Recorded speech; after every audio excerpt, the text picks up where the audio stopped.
नमस्कार दोस्तों, global affairs में आप सभी का स्वागत है और मैं हूं साहिमान। भारत ने अपना काम शुरू कर दिया है। इंडस वाटर ट्रीटी को हॉल्ट करने का फैसला जब गवर्नमेंट ने लिया तो उसके बाद इसका एग्जीक्यूशन काम बचा हुआ था। डिसीजन लेना और एग्जीक्यूशन करने में अंतर होता है, तो इस डिसीजन को लेने के बाद इसका एग्जीक्यूशन काम अब शुरू हो चुका है।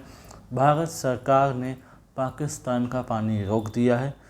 बगलिहार डैम से चिनाब का पानी जो पाकिस्तान जाता था उसे अब इंडिया ने कम्प्लीटली रोक दिया है और ये बहुत बड़ा क्राइसिस लाएगा इन पाकिस्तान। गर्मियाँ बढ़ रही हैं, मौसम बहुत ज़्यादा बदल रहा है। ऐसे बहुत सारे एरिया हैं पाकिस्तान में जहाँ पर टेम्परेचर गर्मियों में 50 डिग्री से ऊपर जा सकता है, चला जाता है। और ऐसे में यदि फ्लो ऑफ वाटर रुक जाता है, नदियों से जो पेरिनियल वाटर आ रहा है, हिमालयन रिवर्स का पानी अगर पाकिस्तान को नहीं मिलता तो फिर यहाँ पर दिक्कत होगी, क्राइसिस ऑफ वाटर शुरू होगी। लोगों को पीने के लिए पानी नहीं मिलेगा और खेती भी वहाँ पर बहुत ज़्यादा नुकसान देखेगी। यानी कि वाटर क्राइसिस के साथ साथ फूड इनसिक्योरिटी की भी अब समस्या पाकिस्तान में आने वाली है। ये सब पाकिस्तान को पहलगाम टेरर अटैक को एग्जीक्यूट करने से पहले सोचना चाहिए था। जब आसिम मुनीर के एक बयान के बाद से, जिसमें हिंदू हेटर्ड साफ दिखती थी, उसके कुछ दिन बाद ये हमला हुआ जिसमें कोऑर्डिनेट किया Lashkar Taiba, the resistant front, ISI और पाक आर्मी। इन सब का कनावेंस था। इन सब ने मिलकर ये षड्यंत्र रचा और पहलगाम में निहत्थे पर्यटकों पर गोलियां चलाई, उनकी हत्या की। सिर्फ इतना ही नहीं, बगलिहार डैम के बाद कृष्णगंगा डैम से भी पानी को रोका जाएगा। यानी कि बहुत बड़ी समस्या अब शुरू होने वाली है। अगर इंडस वाटर ट्रीटी की बात करें तो 1960 में इसे वर्ल्ड बैंक ने मीडिएट करके बिटवीन इंडिया एंड पाकिस्तान ने ट्रीटी करवाई थी। तब 3 नदियों पर भारत का अधिकार था और 3 पर पाकिस्तान का। भारत पर जो अधिकार था, भारत का अधिकार जिन नदियों पर था वो हैं रावी, ब्यास, सतलुज, और पाकिस्तान का एक्सक्लूसिव राइट था ऑन इंडस, चिनाब, झेलम। यानी कि मेजर शेयर एक तरीके से पाकिस्तान को दिया गया ताकि वो वहाँ पर वाटर सप्लाई इंश्योर कर सके, अपने एग्रीकल्चर को सस्टेन कर सके, अपने लोगों को पीने का पानी उपलब्ध करा सके। भारत के पास उतना शेयर नहीं आया, फिर भी भारत ने through efficiency and through technology अपने यहाँ जितना भी वाटर अवेलेबल था उसको प्रॉपरली यूज़ किया। डैम्स बनाए, कैनाल्स बनाए ताकि यहाँ पर हम एग्रीकल्चर को प्रमोट कर सकें, ग्रीन रेवोल्यूशन ला सकें और फूड सिक्योरिटी इंश्योर कर सकें। जबकि पाकिस्तान इन सब में फसड्डी साबित हुआ और उसने ऐसा कुछ नहीं किया। और अब जब इंडस वाटर ट्रीटी कैंसिल कर दी, भारत ने अपने तरफ से ये फैसला लिया है कि हम इसको नहीं मानेंगे, we are cancelling Indus water treaty, तब से पाकिस्तान वर्ल्ड बैंक के पास जाकर परेशान हो गया है। वहाँ उनसे कह रहा है कि आप इंटरवीन करें। और वर्ल्ड बैंक को भी कहा है इंडिया ने कि बहुत हो चुका, कई बार हमने जो है वर्ल्ड बैंक का सम्मान किया, वर्ल्ड बैंक ने इस ट्रीटी को ब्रोकर किया था, तो वर्ल्ड बैंक के ऑफिशियल से बात की गई। लेकिन 2016 में उरी स्ट्राइक के बाद पीएम का एक बयान आया था जिसमें उन्होंने कहा था कि खून और पानी साथ साथ नहीं बह सकते, water and blood can not flow together. तो ऐसे में ये सही समय था कि पानी रोकना बहुत ज़रूरी था पाकिस्तान के लिए, और ये काम शुरू हो चुका है। अब जब धीरे धीरे गर्मी बढ़ेगी पाकिस्तान में और पानी का फ्लो कम हो जाएगा तो फिर वहाँ पर जल संकट गहराएगा।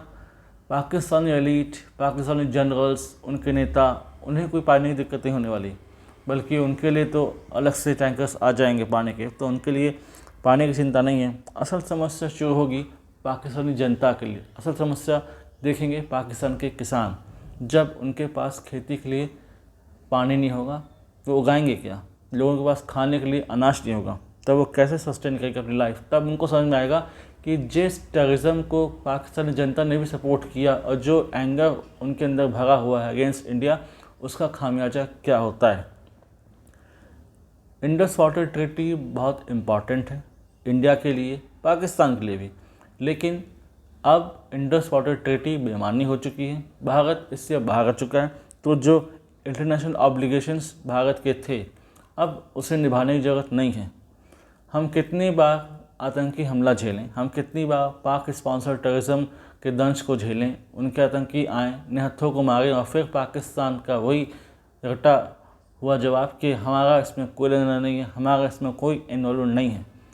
पाकिस्तान के नेताओं ने न्यूक्लियर बॉम्ब की धमकी दी। उन्होंने धमकी दी कि हमारे पास 130 न्यूक्लियर बॉम्ब हैं जो आपकी तरफ टारगेटेड हैं। हम अगर भारत कोई स्ट्रक्चर बनाता है ऑन इंडस वाटर ट्रीटी से रिलेटेड रिवर्स पर या उनके ट्रिब्यूटरीज पर कुछ कंस्ट्रक्शन करता है तो हम उसको भी उड़ा देंगे, हम उसको भी डिस्ट्रॉय कर देंगे। यानी कि अभी भी एग्रेसिव बयानबाजी और ना कि धरातल में क्या समस्या है उसको सुलझाना। तो Pakistani elite class, generals, Pakistani political class, इसने कभी से वास्तविकता को समझा नहीं और बस एंटी इंडिया रेटोरिक को ही चलाया, जिसका आज खामियाजा उसे भुगतना पड़ेगा। यहाँ तक कि उसने चीन को कहा कि आप भी ब्रह्मपुत्र का पानी रोक दो ताकि भारत को ब्रह्मपुत्र का पानी न मिले। चीन और भारत का ह्यूमंगस ट्रेड है और चीन इस समय टैरिफ से परेशान है। यूएस ने उसके ऊपर 245% का टैरिफ लगा रखा है। उसे इंडियन मार्केट की ज़रूरत है और पाकिस्तान तो वैसे कंगाल देश है, उसकी इकोनॉमी बची कुची जो है वो बर्बाद हो रही है। तो जाहिर सी बात है उसका प्रॉफिट है to support India. Indian market को वो कतई लूज़ नहीं करना चाहेगा, इसलिए उसने इस पर कोई ख़ास ध्यान दिया नहीं। तो अब वाटर क्राइसिस झेलना पड़ेगा। ये वाटर स्ट्राइक है फ्रॉम साइड ऑफ इंडिया और अभी वार प्रिपरेशन में चल रहे हैं। ऑन वार फुटिंग इसकी तैयारी की जा रही है। जितने भी ऑर्डिनेंस फैक्ट्रीज हैं इंडिया में, उनके एम्प्लॉयज़ की छुट्टियाँ रद्द कर दी गई हैं। उनसे कहा गया है कि आप मैसिव लेवल पर आर्म्स एमुनिशंस बनाइए जिनकी ज़रूरत पड़ सकती है। रशिया से ईगला एस मिसाइल मिलने वाली है और यूएस ने अप्रूव किया है अपना हॉक-आई 360 टेक्नोलॉजी ताकि सर्विलांस रिकॉनेसेंस में किसी प्रकार की दिक्कत ना हो। Indian arm forces, speed army, navy, air force, ये सभी अपने प्रिपरेशन कर रही हैं। INS विक्रांत अरब सागर में कराची से बहुत ज़्यादा दूर नहीं है। इंडियन एयरफोर्स लगातार प्रैक्टिस कर रही है। आर्म फोर्सेस खुद को एक्लेमेटाइज कर रही हैं, रेडी कर रही फर्दर वार के लिए। यानी कि इंडिया अपनी आर्म प्रिपरेशन को भी अप टू मार्क रखा हुआ है और डिप्लोमेसी के थ्रू, इकोनॉमी के थ्रू और दूसरी चीज़ों के थ्रू पाकिस्तान को वीक कर रहा है। IMF से, ADB से, वर्ल्ड बैंक से ये कहा गया है कि आप जो भी लोन देते हैं पाकिस्तान को उसको रिव्यू कीजिए कि कहीं ये नॉन प्रूडेंट सोर्सेज में तो नहीं जा रही, कहीं इसका इस्तेमाल पाकिस्तान टेरर फाइनेंसिंग तो नहीं कर रहा है। इसलिए इस पर ध्यान दीजिए और रिव्यू कीजिए। यानी कि एक तरीके से पाकिस्तान को लोन मत दीजिए। पाकिस्तान की इकोनॉमी इतनी बड़ी है नहीं और ये इतनी कमज़ोर हो चुकी है कि खस्ता हाल है। पाकिस्तान का फॉरेक्स रिजर्व बहुत ज़्यादा नहीं है, 1 महीने तक का वो इंपोर्ट सर्विस कर सकते हैं, इससे ज़्यादा नहीं। उनके पास आर्म्स एमुनिशंस नहीं है।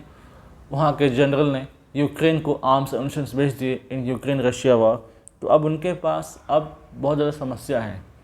हर तरीके से वो अपने ही ट्रैप में फंस चुके हैं और इंटरनली BLA TTP उन्हें वीक कर रही है।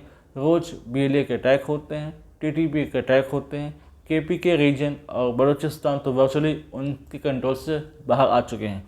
बलूचिस्तान वैसे भी एक ऑक्युपाइड टेरिटरी है, हमसे पहले स्वतंत्र हो चुका था, गलत तरीके से एक्वायर किया गया बाय पाकिस्तान, तो उन्हें तो अपनी आज़ादी चाहिए, तो वो तो ले ही लेंगे फॉर श्योर। रही बात KPK की, तो ये सबसिम हो जाएगा इन अफ़गानिस्तान, ये अफ़गानिस्तान में चला जाएगा। तो कुल मिलाकर फिर बचेगा पंजाब और सिंध, जो कि काफ़ी छोटा होगा और एक वीक पाकिस्तान हमको देखने को मिलेगा। स्टेबल पाकिस्तान कहा जाता था कि भारत के हित में है, लेकिन एक स्टेबल पाकिस्तान ने हमें टेररिज्म और टेरर एलिमेंट्स के अलावा और कुछ नहीं दिया। इसने कभी कोशिश नहीं की कि भारत के साथ मिलजुल कर रहें, कभी कोशिश नहीं की कि भारत के साथ मित्रता बना के रखें, कोऑर्डिनेशन रखें, एक कॉर्डिनेट रिलेशन में रखें, बल्कि हमेशा टेररिज्म के थ्रू कुछ न कुछ करते रहे। वहाँ पर घाटी में, वैली में लोगों को भड़काते रहे, रिलीजन के नाम पर एक प्रकार से लोगों को अलग थलग करते रहे। तो आज इसका दंश उन्हें झेलना था और वो झेलेंगे, ये भोगेंगे, यही उनकी सज़ा है। और बहुत जल्दी आर्म्ड फोर्सेस अपना एक्शन करेंगी और जब वो करेंगी तो वो इतना लीथल होगा कि पाकिस्तान ने सोचा भी नहीं होगा। और ये इलाज बहुत ज़्यादा ज़रूरी है। यह स्ट्राइक, सर्जिकल स्ट्राइक ने अपना काम किया, लेकिन अब है फुल स्ट्राइक का, एक फुल स्केल स्ट्राइक का, ताकि पाकिस्तान को पता चले कि कि उसने रेड लाइन क्रॉस कर दी और हर बार की तरह भारत रुकने वाला नहीं है। इस बार मैसिव स्ट्राइक होगी जिसको पाकिस्तान दशकों तक, सदियों तक याद रखने वाला है। तो ये था एक वाटर स्ट्राइक से संबंधित में न्यूज़। आपको ये न्यूज़ कैसी लगी, आपको इन्फॉर्मेशन कैसी लगी, आप कमेंट सेक्शन में बताइए।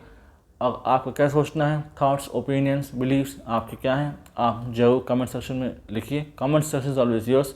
और इस न्यूज़ को प्रोपोगेट कीजिए, फैलाइए, लोगों को एजुकेट कीजिए ताकि लोग समझ सकें और जान सकें। Do like, share, subscribe the video and widely spread this video for the knowledge of people. यदि आप हमसे जुड़ना चाहते हैं तो आप इंस्टाग्राम, टेलीग्राम के थ्रू हमसे जुड़ सकते हैं। इसका लिंक डिस्क्रिप्शन में दिया गया है। Thanks for watching. जय हिंद, जय भारत।